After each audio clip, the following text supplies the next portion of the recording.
Assalamualaikum warahmatullahi wabarakatuh. Kembali lagi bersama saya Muhammad Ria Arifin dengan NIM 202204103403. Nah, kita pada video kali ini akan membahas tutorial atlas pada indeks C110 hingga C200. Nah, kita akan masuk pada indeks C110.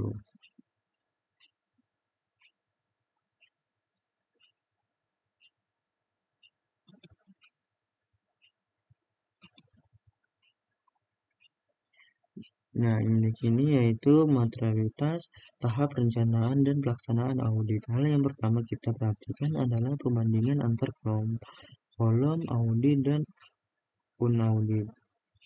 Kita bisa lihat nilai pada kolom selisih, menunjukkan angka 0 atau tanda straight pada semua baris. Nah, ini menunjukkan bahwa nilai pada materialitas keseluruhan sebesar 64 juta. Dan materialitas pelaksanaan sebesar 42 juta. Dan ambang batas nilai yang tidak dikoreksi sebesar 1 juta adalah sama persis baik sebelum maupun sesudah proses audit di tahap ini. Nah, kesimpulannya yaitu karena tidak ada selisih antara saldo yang telah diaudit dan yang belum diaudit. Tidak ditemukan adanya salah saji yang signifikan dalam penentuan materialitas ini. Dengan kondisi ini kita bisa lanjut ke indeks berikutnya, yaitu C120. Nah, indeks ini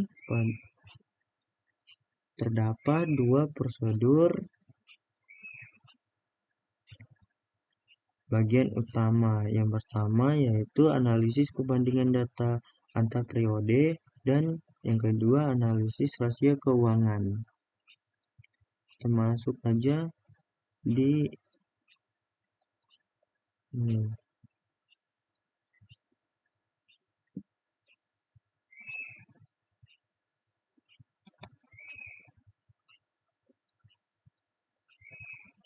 Nah, data yang digunakan adalah saldo tahun 31 Desember 2018 dan saldo periode lalu 31 Desember 2017. Kita lihat acuan perhitungan kita adalah total aset. Nih, sebesar 2 juta dan pendapatan sebesar 4 juta di tahun 2018. Kita perlu memperhatikan kolom perubahan periode untuk melihat fluktuasi signifikan. Misalnya terjadi perubahan besar pada investasi, kenaikan 100% dan utang usaha turun 75%. Dan berdasarkan hasil dari perbandingan antara periode 2017 dan 2018 yang dilakukan secara vertikal dan horizontal, ditemukan beberapa fluktuasi signifikan yang memerlukan penjelasan lebih lanjut. Dan yang di sini ada kas dan setara kas mengalami peningkatan yang sangat signifikan sebesar 1,801%. Peningkatan ini perlu menjelaskan lebih lanjut. Meskipun secara nominal tergolong kecil dibandingkan total aset, persentase kenaikan yang ekstrim menunjukkan adanya perubahan cepat dalam likuiditas kas. Dan ada juga investasi, terdapat peningkatan 100%. Hal ini menunjukkan bahwa perusahaan melakukan penanaman modal atau penambahan investasi baru pada periode 2018. Hal ini konsisten dengan adanya penurunan pada utang usaha. Nah, dan juga ada utang usaha mengalami penurunan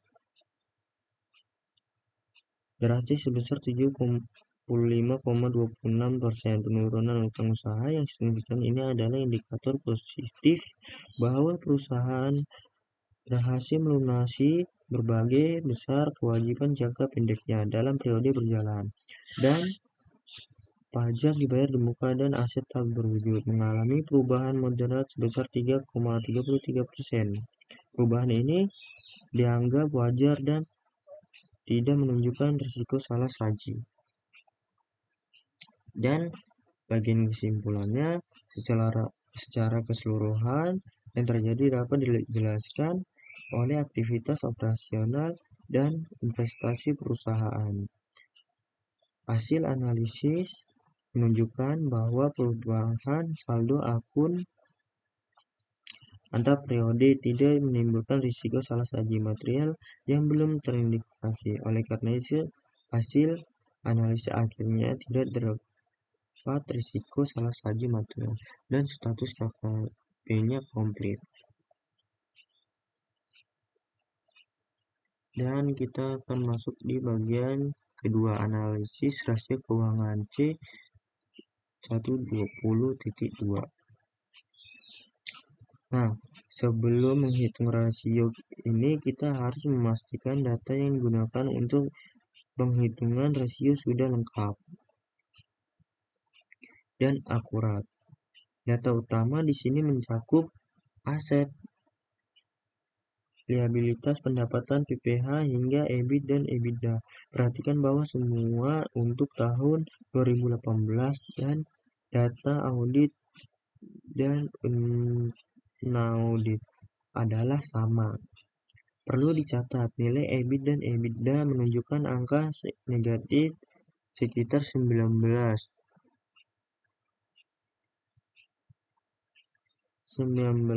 juta untuk tahun 2018 yang mengindikasikan perusahaan mengalami kerugian pada tahun tersebut.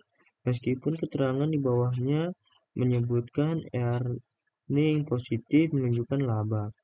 Ini adalah area yang perlu dicermati.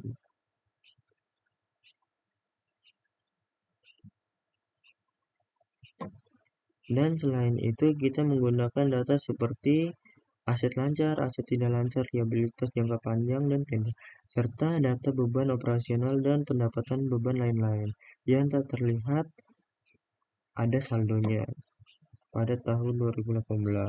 Dan kesimpulannya di sini keseluruhan setelah semua rasio dihitung menggunakan data ini dan informasi dibuat, kesimpulan akhirnya dari analisis rasio keuangan kita juga sama, yaitu hasil analisis akhir tidak dapat risiko salah saji material dan status KKP-nya komplit. Dan kita masuk pada bagian C200, review pengungkapan laporan keuangan. Nah, review pengungkapan laporan keuangan berdasarkan SAK versi 2014. Kita masuk ini. Nah, kita fokus pada persyaratan umum A1 yang menunjukkan pada PHK 1. PHK 1 ini mewajibkan laporan keuangan mencakup beberapa komponen inti di kolom sumber. Bisa dilihat di sini referensinya. Nah, pertama kita harus memastikan laporan keuangan perusahaan kalian PT Kertas Makmur setelah mencakup komponen-komponen utama PHK 1. Nah, sini bagian A dan B yaitu pernyataan posisi keuangan pada akhir periode dan pernyataan laba rugi dan penghasilan komprehensif lainnya. Untuk periode tersebut, kita centang di kolomnya ya. Dan bagian C dan D harus ada pernyataan perubahan ekuitas untuk periode dan pernyataan arus kas untuk periode 1D. Ini semua wajib dicentang ya. Dan bagian E dan EI ini kelima, harus ada catatan atas laporan keuangan yang terdiri dari ikhtiar kebijakan akuntansi yang signifikan dan informasi penjelasan lainnya. Dan terakhir, adanya informasi komparatif sehubung dengan periode sebelum dan yang dalam kasus ini pada tahun 31 Desember 2017. Nah, karena semua kotak di kolom ya kita centang, ini berarti PT Sumber Kertas Makmur telah memenuhi semua persyaratan umum mengungkapkan laporan keuangan sesuai PHK 1 berdasarkan review mendalam atas komponen-komponen laporan keuangan yang wajib ada sesuai PHK umum. Komprehensif slash kita dapat menarik kesimpulan yaitu bahwa review pengungkapan telah memadai dan status KKP-nya komplit.